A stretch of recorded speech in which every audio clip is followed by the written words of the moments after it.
நாங்கள் இருவர்களையும் முதியவர்களையும் சிறுவர்களையும் மிகவும் அன்பாகத்தான் போஷித்துக் கொண்டிருக்கின்றோம், அன்பாய் வழிநடத்தி கொண்டிருக்கிறோம். ஆனால் சில சமயங்களில்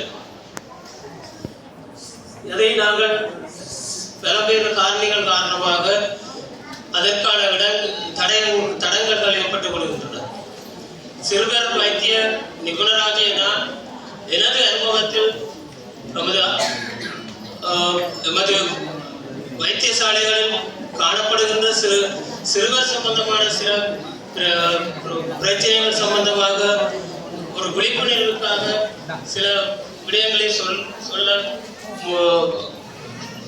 தீர்மானித்துள்ளேன். இந்த எமது விடுதிகளில் பல சந்தர்ப்பங்களில் சிறுவர் பாதுகாப்பு சம்பந்தமான பிரச்சனைகளுடன் பிள்ளைகள் அனுமதிக்கப்பட்டிருக்கின்றார்கள். ஏனென்றால் இந்த நவீன உலகத்தில் நிறைய பிரச்சனைகள் நடைபெற்றுக் கொண்டிருக்கின்றது.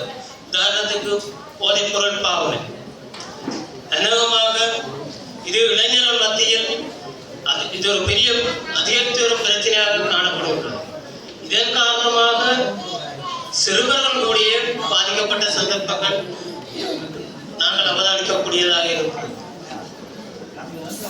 நான் இப்போ கடந்த 2 வருடத்துக்கு முன்னர் 1.5 வயது பிள்ளை ஒன்று முல்லைத்தீவு மாவட்ட வைத்தியசாலையிலிருந்து 1.5 வயது பிள்ளை எமது ஆஸ்பத்திரிக்கு அனுமதிக்கப்பட்ட போது வலிப்புடன் ஒரு பிள்ளை அனுமதிக்கப்பட்டது.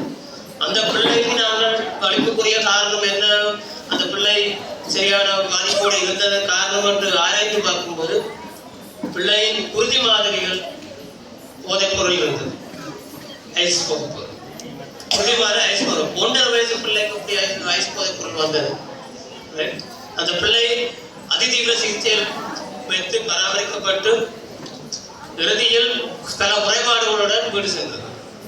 என்னென்ன 1.5 வயசு பிள்ளைக்கு ஐஸ் போதைப்பொருள் அங்க தகப்பன் அதை பாவித்தார். தகப்பன் பாவித்திருந்து அவர்களிடத்தில் வீசி விட அந்த பிள்ளை எடுத்து பாய்த்தார். இதே மாதிரி 10 வயசு பெண் பிள்ளை ஒன்று 2 தடவை ஹாஸ்பிட்டலுக்கு வித்தியாசமான பிஹேவியரோட அட்மிட் பண்ணப்பட்டிருந்த போது அதை ஆராய்ந்த போது அந்த பிள்ளை அவருடைய